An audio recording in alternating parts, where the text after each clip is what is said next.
Quando você acorda de manhã, qual é o desejo que você tem quando desperta aquele despertador que, pelo amor de Deus, o desejo não é de ficar na cama dormindo? Quando você se recorda que você tem que trabalhar, você não pode chegar atrasado, existem muitas pessoas que dependem do teu trabalho, você quer um futuro para você mesmo, você logo pula da cama, vai para aquele banheiro e às vezes vai acordar lá debaixo do chuveiro e quando você vê, você está no ponto de ônibus, está indo para trabalhar. Gente, a nossa vida toda nós vamos precisar ficar brigando com os nossos instintos. Isso constitui o nosso ego, o interesse próprio, a força de vontade para que eu possa continuar. Para vocês entenderem, eu sei que muitas pessoas aqui estudaram um pouco de Freud, um pouco de psicologia. Ele fala que existe no nosso inconsciente os nossos desejos, as nossas vontades, às vezes até desenfreadas, aquilo que é instinto mesmo. Isso ele chama de id. O ego é uma força controladora. Gente, sem o nosso ego, veja como que é importante o ego. Sem o nosso ego, nenhum de nós estaríamos aqui. Talvez se você fosse seguir os teus instintos, as tuas vontades, talvez você não estaria aqui, estaria fazendo outra coisa, menos aqui ouvindo a palavra de Deus e querendo crescer na fé. E tem gente que, graças a Deus, ainda tem o ego que está ali fazendo com que você esteja de pé, mesmo diante dessa depressão, mesmo diante da situação que você entrou, numa crise talvez que você esteja, mas você está aí. Então o ego é extremamente importante. Agora, preste atenção no que o padre vai dizer aqui. Se o ego é aquilo que me move, me conduz, que me faz compreender a vida e o mundo, é porque eu preciso conviver em sociedade. Eu tenho uma imagem de mim mesmo para priorizar diante da sociedade. Senão eu poderia agir como um animal, né? Agindo só pelo instinto. Imagina, se você iria ser fiel a Deus, se não fosse essa força controladora dos seus instintos que chama-se ego. Agora, quando o ego começa a tomar conta de tudo, o meu eu começa a ser o centro. Eu, só penso em mim e não penso mais em ninguém. Olha o perigo. O ego pode se transformar num egoísmo. O que é o egoísmo? Se não é uma pessoa que acha que ela é o centro das atenções. O importante é a minha autorrealização. O importante sou eu. E tem gente aqui, olha aqui para mim, até em relação à fé, ele pensa assim: o importante é eu ser salvo, o resto eu estou fazendo a minha parte. A palavra de Deus diz assim em Mateus 16, 24: se alguém quiser vir comigo, renuncie a si mesmo, às próprias vontades, tome a tua cruz e siga-me. Se você quer ser cristão, filho, filha, você não pode ser o centro. Às vezes você vai ter que renunciar às próprias vontades, os próprios projetos para fazer a vontade de Deus. Quais são os projetos que estão acontecendo, sendo realizados na nossa vida? É os teus ou é o projeto de Deus? Porque talvez você esteja vivendo já esse egocentrismo, as minhas vontades. Se nós pensarmos somente em nós, nós deixamos até os valores de lado. E você deve ver pessoas que às vezes, por fazer a sua própria vontade, ficam até defamadas socialmente falando, mas elas acham que estão felizes e são felizes assim. Depois, quem vai ouvir a frustração é o próprio padre, quando essas pessoas vêm aqui dizer que foi uma frustração a decisão que tomaram. Cuidado com o seu ego. Tem gente que do dia para a noite, ele pede a conta na empresa, porque ele está cansado de ter que suportar os outros ali, e ele não gosta de ouvir desaforo. Aliás, a pessoa é egocêntrica, só ela tem razão, né? Ninguém mais tem. Presta atenção no que o padre vai dizer. Uma das características de uma pessoa egocêntrica é justamente isso. Ela considera apenas as opiniões próprias. Ela se vê sempre superior às outras. A pessoa egocêntrica, ela tem os outros, parece que desse tamanho assim, só ela que é grande. Nunca se acha o centro das atenções, filho. Nunca se ache o tal. Nunca queira ter razão em tudo. Nunca queira achar que você sabe mais que os outros. Uma das características, das consequências da pessoa que é egocêntrica, é egoísta, é justamente isso. E isso pode levar a pessoa, gente, a um isolamento. Eu vou colocar 3 características aqui, 3 consequências, né, que pode nos levar ao egoísmo. Uma das consequências do egoísmo chama-se isolamento. A pessoa vai se isolando, sabe por quê? Porque ninguém suporta uma pessoa egoísta. Ninguém suporta uma pessoa egocêntrica. Ninguém suporta uma pessoa que ela se deixou levar pelo seu ego.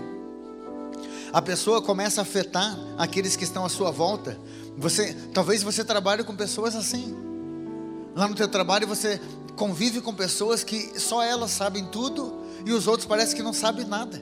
Elas gostam de pisar nos outros. A pessoa egocêntrica, ela oprime as pessoas que estão à sua volta. Tem gente que se sente oprimido, porque se o outro sabe tudo e me chama atenção por tudo, porque ele é o dono da verdade, as pessoas ficam sempre oprimidas. E o pior, eu conheço marido e mulher assim, gente, que um é oprimido em relação ao outro. Eu tenho medo de dizer alguma coisa, eu tenho medo do que ele vai me dizer depois. É triste. Imagina você viver com uma pessoa oprimida, com medo da outra. E mais, uma pessoa egocêntrica, ela não consegue demonstrar simpatia. Uma pessoa simpática é aquela pessoa que é gostoso você conversar com ela. É aquela pessoa que parece que você fica até mais feliz quando vai conversar com ela. É uma pessoa simpática. O egocêntrico, ele é antipático. É o tipo daquela pessoa que, se tem 2 ou 3 conversando, chega o antipático, chega o egocêntrico, um já diz para o outro, disfarça que chegou. Você sabe que aquela pessoa vai tomar conta da conversa, porque ela é o centro das atenções. E se não for o centro das atenções, para ela a conversa não presta, não é? Eu sei disso aí, eu já fiz, eu já trabalhei. Tem gente que é assim, tem gente que qualquer assunto que você está conversando, ele se enquadra, porque ele é especialista em tudo. Ou ele já trabalhou, ou ele conhece quem trabalhou. Você conhece alguém assim ou não? A segunda consequência de uma pessoa egocêntrica, de uma pessoa que não trabalhou bem o seu ego, é o afastamento de Deus, gente. A pessoa passa a se afastar de Deus. Sabe por quê? Porque a pessoa egocêntrica, ela se acha autossuficiente. Ela não precisa de Deus. Vim para uma missa dessa, missa de louvor na sexta-feira, e gente com tantas coisas que podia fazer. Então eu digo assim, cuidado, filho, porque quando você começa a se sentir o centro das atenções, você começa a se afastar de Deus. Por que a gente sabe que a oração faz bem? E tem gente que não reza. Não reza porque vai tudo bem. Porque na hora que você está precisando, você faz até promessa para atravessar a passarela de Nossa Senhora Aparecida de joelho. Tem gente que faz isso. A palavra de Deus diz assim em Provérbios 18:1: quem se isola procura sua própria vontade, se irrita e não faz a vontade de Deus. Quer dizer, mostra o isolamento e também o afastamento de Deus, que eu posso estar dizendo agora. Depois, uma das consequências graves da pessoa egocêntrica, egoísta,